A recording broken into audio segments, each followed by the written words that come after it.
Okay, so it's recording as it is says. So this is going to be very boring, and I don't mean to warn you. It's not intentional.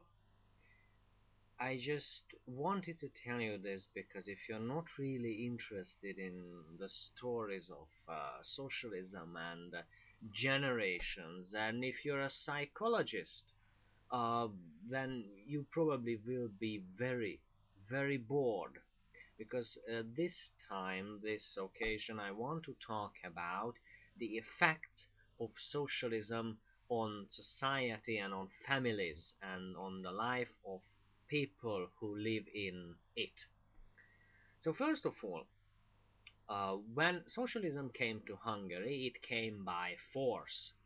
Now, it seems that it didn't, but it really, imagine the situation after the Second World War. The world is divided to two parts. The first part is the Soviet Union and, the socialist era or countries, sorry, and the countries, and the other is the capitalism, the capitalist countries, the Western world. So it is really the um, opposition of the Western and the Eastern world, which is really cool if we look at it from the perspective uh, of, of a Western worldian person. That was just a made up word, sorry. Okay, so the trick is, when the Second World War ended, Hungary was kind of helpless. We are a single defenseless country with no sea, no real army at all. So we have nothing to strike back with, so to speak. So anyway, socialism came and take over everything, religion and the social structure. I mean, the nobility, the group of nobles. Um, you know, it was just well, not really killed, but destroyed. And by destroy, I don't mean actually kill all of them or end their lives. You can end a person's life with taking away everything they've got. So basically, they took away everything. What my grandparents had, what everyone's grandparents and their parents had, which leads to one thing, and this thing is that the whole social structure is gone. So we are at ground zero. Everything we have built in during almost 1,000 years was just gone. So I don't mean to be sad about this. This is the fact, you know. So what happened next is that a system was built which was as corrupt as any system in the Western or the Eastern world. It was just different, and it was, of course, Hungarian. So, what happened next after this is an era of despotism or tyranny, if you say. There was no tyrant per se. It was a group of people trying to destroy every culture and every thing we had. Even they even wanted to alter the language, not the grammar, not the basic stuff, but they and they started to use different expressions. For example, the word citizen or person was changed to kamarad, in Hungarian elvtárs, and so on and so on. So they tried, basically they tried to change expressions, and with this they try to distinguish a certain change, a certain era, which was the socialism, compared to the first 950 years of our endeavor in here, in the area of Hungary. So after that, there was some kind of revolution. The socialist era ended, of course. All the habits, all the national holidays, which were new, of course, became usual, became everyone was just adapted to this system. And then after the revolution, everything changed. Everything changed so much. We became part of the Western world, and when a society um, witness or being part of two changes in in just a century, or in less than a century. It was like a half of the century. From the 1950s to the 1990s, there was the socialist era, where when they erased everything. Well, at least they tried. And then of course there were common properties, so no one had any private things.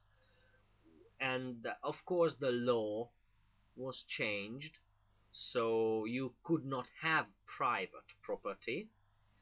So basically, after the revolution, after 1990, just barely 20 years ago, uh, we soon, or immediately, had a capitalist system with private properties and everything like that. But the society didn't change. And this is my point in this video. Society, the Hungarian people, didn't change. The socialist era was so heavy on us that we just couldn't adapt to this new system.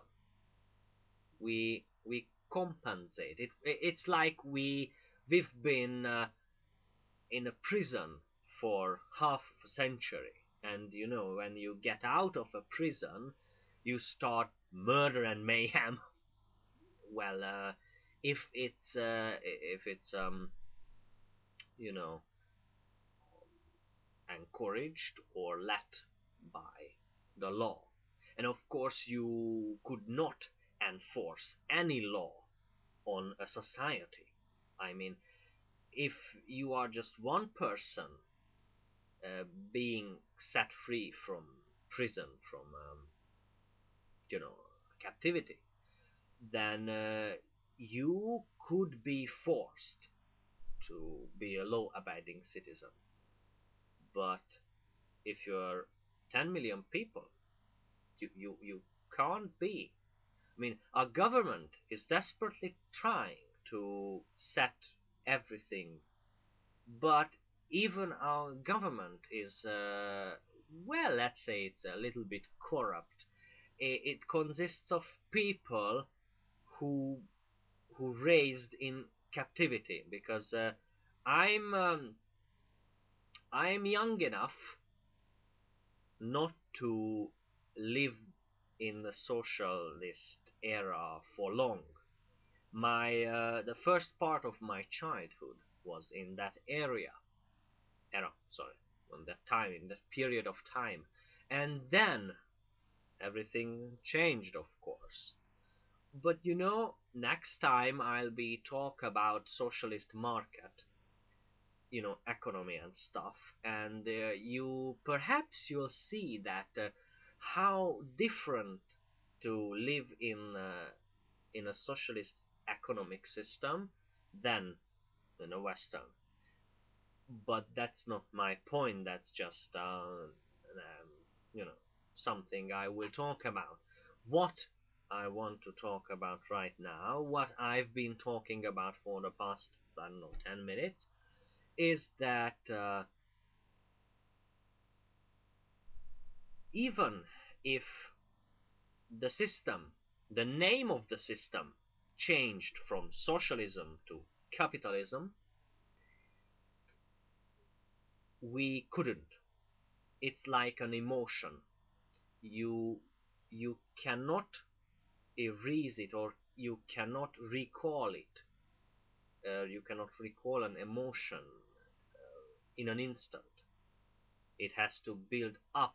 Now, when a society is erased almost completely, it's got different rules, it's got different religions, it's got different everything, then I believe that a huge amount of time should pass or must be pass before it finds itself again. So this is my point, I guess. Sometimes my no, not sometimes. Every single time I try to speak about, try to talk about something, my mind wanders off. I don't know. Maybe because I have many things to say, but I hope I made my point clear enough for you to understand it. I mean, it's not your fault if you don't understand. So, all right then. I have no requests. A new video is coming up, of course. Yeah, I know. I promise almost every time. I promise no promises, but I'm just telling you, it's being edited right now. Something to look forward to, which is always a good thing. So thank you very much, and I try to. Oh, I can't see again. I believe this is the stop button. Yes? No? Aha!